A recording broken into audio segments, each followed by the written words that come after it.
अस्सलाम वालेकुम गाइस, कैसे हैं आप। मैं हूं अंसर सलारी। आज हम सीखेंगे डोमेन एंड रेंज। किसी भी फंक्शन की डोमेन और रेंज कैसे मालूम कर सकते हैं। ये टॉपिक है exercise number 1.1 12th math. Question number 4 है फाइंड डोमेन एंड रेंज। तो ये फंक्शन दिए हुए उनका हमने डोमेन और रेंज फाइंड करनी है। तो सबसे पहले हमने देखना है कि डोमेन और रेंज क्या होती है। डोमेन किसी चीज़ की ऐसी हदूद होती हैं, किसी फंक्शन की, किसी काम की, जिसके अंदर रहकर हम काम कर सकते हैं। और रेंज रेंज उसका रिजल्ट होता है कि हमारा रिजल्ट जो है वो कहाँ तक आ सकता है। ठीक है, कहते नहीं ये काम मेरी डोमेन के अंदर नहीं है, मतलब कि मेरी रेंज की, मेरी पहुंच के अंदर नहीं है। तो फंक्शन के अंदर दो मेन चीज़ें होती हैं, एक एक्स और एक वाई।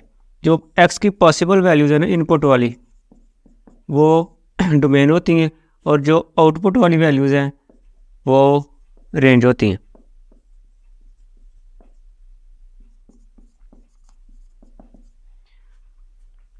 ठीक है, जो पहली वैल्यू होती है किसी भी फंक्शन की वो डोमेन, और जो पॉसिबल आउटपुट है उसको हम क्या कहते हैं, रेंज। एक मोटर गन लगाई हुई है,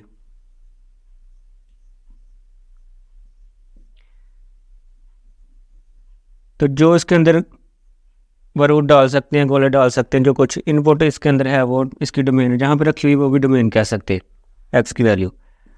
अब जब इसको फायर करेंगे, गोला यहाँ पे आके गिरेगा, तो वो इसकी क्या है, रेंज है। कहते हैं कितनी रेंज है इस मोटर गन की, इस बंदूक की, तो ये उसकी रेंज होती है, जहाँ पे जाकर वो गिरती है, जहाँ पे जाकर उसकी आउटपुट मिलती है। तो रोज़मर्रा ज़िंदगी में बहुत सारी चीज़ें हैं जिसमें डोमेन और रेंज का इस्तेमाल होता है। डोमेन पॉसिबल वैल्यूज़ होती हैं किसी भी फंक्शन के अंदर जो हम पुट कर सकते हैं। इनपुट का सेट, इनपुट की जो पॉसिबल वैल्यूज़ है जो हम पुट कर सकते हैं, ये एक फंक्शन है। आमतौर पे जो फंक्शन सीधा सीधा होता है, जो बगैर बटे के और बगैर जजर के होता है, उसकी डोमेन कोई भी नंबर हम पुट कर सकते हैं, कोई फ़र्क नहीं पड़ता। इसके अंदर हम क्या पुट कर सकते हैं, एक्स की वैल्यू 1 पुट कर सकते हैं, 2 कर सकते हैं, 3 हर नंबर कर सकते हैं, कोई इसको मसला नहीं है। मसला कब होता है, जब हमारे पास रकम बटे में हो या जजर में हो, तो प्रॉब्लम्स आती हैं, उसके अलावा कोई प्रॉब्लम नहीं है। फ़िलहाल जो आपका सिलेबस है, इसमें हम x की सारी वैल्यूज पुट कर सकते हैं सिवाय -2 के, यानी इसकी डोमेन होती है रियल नंबर -2, यानी -2 को छोड़ के बाकी सारे रियल नंबर है। अगर -2 करते हैं तो -2 और +2 क्या हो जाता है, 0। ऊपर भी -2 कर लिया, ऊपर तो -3 बन गया, लेकिन बटे के नीचे क्या बन गया, 0। और 0 किसी रकम को डिवाइड नहीं कर सकता। 3 को अंदर आके 0 पे अगर हम डिवाइड करें तो 0 को किससे मल्टीप्लाई करेंगे, 3 आए, आना नहीं। जिससे 1000 से भी करेंगे 0 ही आना है, कभी भी 3 नहीं आएगा। 0 किसी रकम को डिवाइड नहीं कर सकता। तो जब बटे के नीचे 0 बन जाए तो ये रियल नंबर नहीं रहता, ये हमारे पास इसका कोई हल नहीं है। तो इसका मतलब है हर रियल नंबर पुट कर सकते हैं -2 के अलावा। क्लियर होगी बात। तो इसका मतलब है कि हर चीज़ पुट नहीं हो सकती, कुछ नंबर ऐसे होते हैं जो हमारे ऊपर पाबंदी लगाते हैं, ये हम नहीं लगा सकते। तो -2 नहीं लगा सकते, तो ये इसकी डोमेन होगी कि -2 के अलावा हर नंबर लगा सकते हैं। क्लियर होगी बात, ये तो होगी डोमेन। अब अगली बात है रेंज। रेंज क्या होती है कि इसका आंसर क्या आ सकता है। रेंज निकालने के 2-3 मेथड है। एक जो आसान मेथड है वो ये है कि हम एक्स का कोएफिशिएंट इधर से भी देखते हैं और इधर से भी देखते हैं, दोनों को डिवाइड कर देते हैं, क्या आता है, 1 आता है। इसका मतलब है सारे रियल नंबर आ सकते हैं सिवाय 1 के, ये इसकी रेंज होगी। Are for real numbers.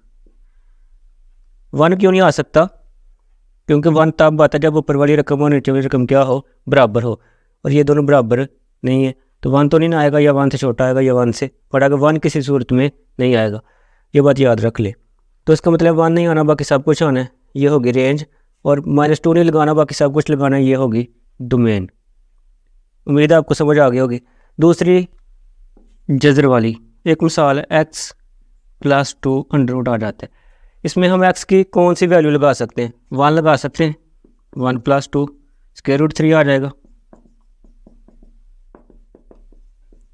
और वो √3 पॉसिबल है, पॉइंट में आ जाए बेशक, लेकिन कुछ ना कुछ तो आएगा। इसका मतलब है 1 लगा सकते हैं, 2 भी लगा सकते हैं, 3 भी लगा सकते हैं, -1 भी लगा सकते हैं, 0 भी लगा सकते हैं, -2 भी लगा सकते हैं। अगर हम -2 लगाएं तो क्या फ़र्क पड़ता है, 0 आ जाएगा, 0 का स्क्वायर रूट रियल है ना, 0 का स्क्वायर रूट 0 ही है। -2 से छोटी नहीं लगा सकते, -3 नहीं लगा सकते। -3 लगाएंगे -1 आ जाएगा, और -1 का स्क्वायर रूट पॉसिबल नहीं है रियल नंबर में। इमेजिनरी आता है ना बेटा, रियल तो नहीं आता। हमने रियल लाना होता है इसका आंसर। तो इसका मतलब है कि इधर भी कुछ हमारे पास हदूद आ गई हैं कि हमने क्या नहीं लगाना, -3 नहीं लगाना, -4 नहीं लगाना, यानी -2 से छोटी कोई रकम नहीं लगानी, फिर ये रियल नहीं रहेगा। तो इसका मतलब है कि इसकी जो डोमेन है वो -2 से लेकर आगे 100 चलती जा रही है। -2 भी लगा सकते हैं, -1 भी, 0 भी, सारे नंबर लगा सकते हैं। -2 लगा सकते हैं, -1 लगा सकते हैं, 0 लगा सकते हैं, 1 2 3, ये सारे नंबर इसकी डोमेन में शामिल है। डोमेन एक सेट होता है, सिर्फ इससे छोटी नहीं लगा सकते। तो इसको लिखने के दो तरीके।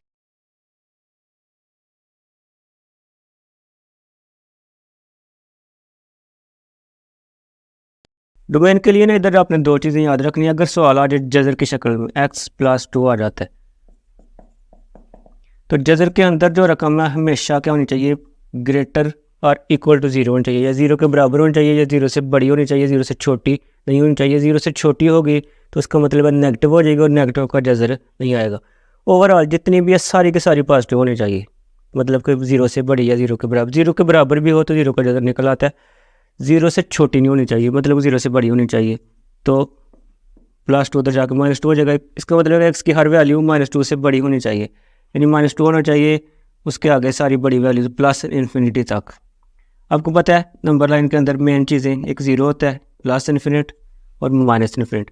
प्लस इन्फिनिट और माइनस इन्फिनिट खुद शामिल नहीं होते किसी भी सेट में, ये आखिरी हद होती है पॉजिटिव वाली और नेगेटिव वाली। हम जब लिखते हैं ना तो हमारे पास दो तरीके होते हैं। एक यह है कि -2 से लेकर प्लस इन्फिनिटी तक, -2 शामिल है क्योंकि इक्वल लिखा हुआ है, ये लगाते हैं क्लोज ब्रैकेट इसको कहते हैं। और इन्फिनिटी कभी भी शामिल नहीं होता, इसके ऊपर ओपन ब्रैकेट लगाते हैं। ये क्लोज ब्रैकेट होती है और ये क्या होती है, ओपन ब्रैकेट। ओपन वाला मतलब कि ये शामिल नहीं है, और क्लोज का मतलब ये शामिल है। क्लोज ब्रैकेट स्क्वायर ब्रैकेट लगाते हैं, ओपन ब्रैकेट गोल ब्रैकेट लगानी है आपने। क्लियर होगी बात। इसका मतलब है कि ये चीज़ें हम लगाएंगे, इससे पहले नहीं लगाएंगे, तो ये इसकी डोमेन है। रेंज इसकी क्या होगी, रेंज निकालने का तरीका यह है कि सबसे पहली वैल्यू हमने क्या लगाई है, -2। जब हम -2 लगाएंगे तो आंसर क्या आएगा, 0, और 0 ये आ गया। उसके बाद -2 से बड़ी वैल्यू लगनी, तो इसका मतलब आंसर भी हमारा 0 से बड़ी आना है, और इसकी जो रेंज होगी वो होगी 0 से लेकर प्लस इन्फिनिटी तक। 0 शामिल है, इन्फिनिटी कभी भी शामिल नहीं होता। दूसरा तरीका ये है कि चूँकि जजर का आंसर हमेशा पॉजिटिव ही होना है, ठीक है, अंदर वाला रकम हमने लगाई पॉजिटिव है तो पॉजिटिव का आंसर पॉजिटिव ही होना है। तो पॉजिटिव का आंसर शुरू होते 0 से लेकर प्लस इन्फिनिटी तक। ओवरऑल जजर हो तो उसका आंसर यही लिखने, रेंज हमेशा यही होती है इसकी, ठीक है। बटे वाली की मैं बात बता देता हूँ। बटे में अगर कोई नंबर हो 4/x-3, तो बटे के नीचे वाली जो रकम है ना वो नॉन ज़ीरो होनी चाहिए, नॉट इक्वल टू 0 होना चाहिए। दूसरे लफ्ज़ों में x नॉट इक्वल टू 3 होना चाहिए, यानी 3 नहीं होना चाहिए, उसके अलावा जो मर्जी हो। अब हम इसको ऐसे लिखते हैं, और रियल नंबर इसमें से माइनस कर देते हैं इस नंबर को, यानी सिवाय 3 के बाकी सारी इसके डोमेन के अंदर शामिल है, ठीक है। रेंज कैसे निकालते हैं, बटे वाले की रेंज निकालने का तरीका, इसके ऊपर x का कोफिशिएंट देखते हैं। इसके ऊपर x का कोफिशिएंट कोई नहीं है तो हम कह सकते हैं 0x है। ऊपर x का कोफिशिएंट हो गया 0, नीचे x का कोफिशिएंट हो गया 1, इनको डिवाइड करें तो ये क्या आ गया 0। इसका मतलब है इसका आंसर 0 नहीं आ सकता, बाकी हर नंबर आएगा, तो इसकी रेंज होगी ऑल रियल नंबर -0, यानी x का कोफिशिएंट ऊपर वाला और नीचे वाले को डिवाइड करने, जो नंबर आएगा वो आंसर नहीं आ सकता, बाकी सारे आएंगे। तो ये है रेंज निकालने का तरीका बटे वाले का। जजर वाला मैंने बता दिया। यही दो चीज़ें, अगर जजर भी ना हो बटा भी ना हो तो सिर्फ रियल नंबर चलेगा, प्लस इन्फिनिटी से माइनस इन्फिनिटी तक दरमियान। जितनी बातें हैं क्वेश्चन की तरफ, ये एक फंक्शन दी है। अब इस फंक्शन के अंदर ना तो जजर है और ना ही बटा है, इसका मतलब है इसकी डोमेन जो है ना वो सारे रियल नंबर है, माइनस इन्फिनिटी से लेकर प्लस इन्फिनिटी तक। ऐसे लिख लें या डोमेन लिख लें ऑल रियल नंबर, दोनों तरीके मौजूद हैं। ये इसकी डोमेन होगी, रेंज इसका आंसर भी सारे रियल नंबर्स हैं, यही लिख सकते हैं माइनस इन्फिनिटी से प्लस इन्फिनिटी तक, यानी हर नंबर इसमें पुट किया जा सकता है ना, किसी में कोई मसला नहीं है, क्योंकि ना इसने बटा वन है और ना इसमें जजर वन है। हर नंबर पुट कर सकते हैं, हर नंबर आंसर आ सकता है। तो डोमेन भी ऐसे लिख सकते हैं, ये डोमेन थी और ये range, range of G, domain of G, क्योंकि फंक्शन का नाम जी है, इधर भी साथ जी लिखें, रेंज ऑफ जी। तो डोमेन रियल नंबर है और रेंज क्या है, ये भी ऑल रियल नंबर। इधर तो कोई प्रॉब्लम नहीं है। क्वेश्चन नंबर 2 चेक करें, इसमें स्क्वायर रूट आ गया, जजर आ गया। अब जजर वाली रकम नेगेटिव नहीं हो सकती, इसकी डोमेन निकालने के लिए हमने क्या करना है, एक्स स्क्वायर माइनस 4 जो है वो हमेशा ग्रेटर और इक्वल टू 0 होना चाहिए। दूसरे लफ्ज़ों में -4 उधर जाके प्लस हो गया, स्क्वायर रूट लेंगे कैंसिल हो जाएगा, एक्स प्लस -2। आपको पता है ये अलामत ऐसे रहने देते हैं, +2 इधर लिखते हैं और -2 इधर लिख लेते हैं। इसका मतलब एक्स +2 से बड़ा होना चाहिए और -2 से छोटा होना चाहिए, इनके बीच में नहीं होना चाहिए। ठीक हो गया। इसका तरीकाकार ये है कि आपके सामने एक नंबर लाइन हो, आपको पता हो कि ये 0 है, ये कहीं 1 है, ये कहीं 2 है, +2, ये -1 है और ये कहाँ गया -2 है। इनके बीच वाला इलाका नहीं होना चाहिए, बाकी इससे पीछे वाला भी चलेगा, इससे आगे वाला भी चलेगा। इनके बीच वाला क्यों नहीं चलेगा, हम फॉर एग्जांपल 1 लगाते हैं, 1 का स्क्वायर 1 ही होना, 1 से 4 माइनस करेंगे तो 3 -3 आएगा, -3 का स्क्वायर रूट नहीं निकल सकता, नेगेटिव आ गया। इन सारे से नेगेटिव आता है, बाकी सारे पॉजिटिव है। तो ये चेक करें ना, +2 से एक्स बड़ा है, यानी +2 से बड़ा है इधर वाला इलाका है, और -2 से छोटा है इधर वाला इलाका है, ये वाला नहीं है। जो क्रॉस है ना उसको आपने माइनस कर देना है रियल नंबर के सेट से। तो इसकी डोमेन ऐसे लिखेंगे, ऑल रियल नंबर माइनस -2 से +2 वाला एरिया, ये हमने माइनस कर दिया इसमें से, ये होगी इसकी डोमेन। रेंज क्या होगी, स्क्वायर रूट की रेंज हमेशा पॉजिटिव होती है, मतलब कि 0 से लेकर +∞ की तरफ चलती है। ठीक है, आंसर तो हमेशा पॉजिटिव आएगा। तो इसकी रेंज हम क्या लिखेंगे, ऑल रियल नंबर, या ऐसे लिख लें पॉजिटिव रियल नंबर जो है 0 से लेकर +∞ तक, 0 भी शामिल और इन्फिनिटी शामिल नहीं होती, 0 शामिल है। तो ये आंसर हमारा आ सकता है। क्लियर होगी बात, ये हम पुट नहीं कर सकते, -2 कर सकते हैं। ठीक है, इसका मतलब -2 इसमें शामिल नहीं है, -2 किया जा सकता है। -2 +2 शामिल है सेट में, जो माइनस करना है जो निकालना उनमें शामिल नहीं है, यानी -2 इधर पुट कर सकते हैं। -2 का स्क्वायर लें 4 4 -4 0 और 0 पॉसिबल है, ग्रेटर और इक्वल टू 0 होते हैं। बात की समझ आ गई, ये इसकी डोमेन होगी और ये इसकी रेंज होगी।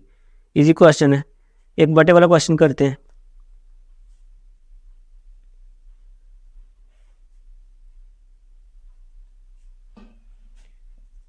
x² - 3x + 1 over x + 1,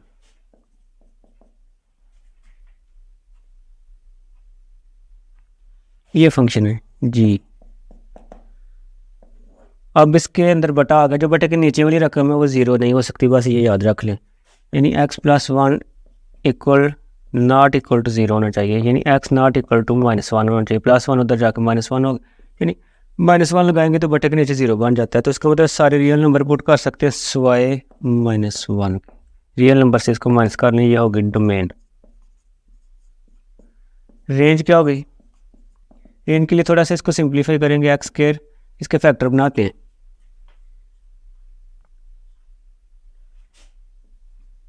to लिखा हुआ था, x² -2x -x + 2 x + 1। पता है दो नंबर जो लिखते हैं मल्टीप्लाई करके, इनका और इनका हासिल ज़रूर सेम होना चाहिए।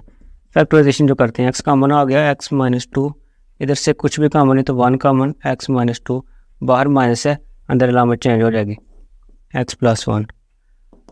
तो x - 2 x - 1 आ गया, x + 1। असल में इस सवाल में थोड़ा सा मसला है, इधर +3 लिखा हुआ है, क्वेश्चन में थोड़ा सा चेंज था, तो प्लस है तो प्लस ही आएगा, सारे ही प्लस आएगा। तो x + 1 जो है वो कैंसिल हो जाएगा, x + 2 बच गया, यही फंक्शन है अभी फ़िलहाल, इसी फंक्शन को हमने सिंप्लीफाई किया है। तो इसका मतलब इसमें x इक्वल टू -1 नहीं लगाना, बाकी सारी चीज़ें लगा सकते हैं।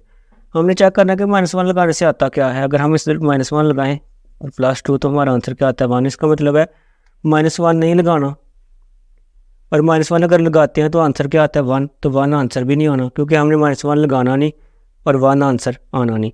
तो आंसर हमारा क्या आ सकता है, सारे रियल नंबर आ सकते हैं सिवाय किसके 1 के। 1 क्यों नहीं आना, क्योंकि हमने 1 तब आता है जब इसकी जगह -1 लगाएं। तो -1 तो लगाना नहीं, उससे तो 0 बन जाएगा। तो -1 अगर लगाते हैं तो 1 आता है।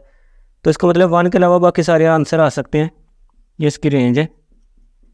1 क्यों नहीं आना, क्योंकि 1 तब ही आता है जब ये वैल्यू लगाएं, और ये वैल्यू तो हमें ममनू है, ये सेरी में तो हमें शामिल नहीं होना। जो ममनू वाला हक़ है उसको हम माइनस कर दे तो बाकी जो बचती है वो डोमेन होती है, और जो हमारा मुमकिन आंसर आ सकता है वो सारा का सारा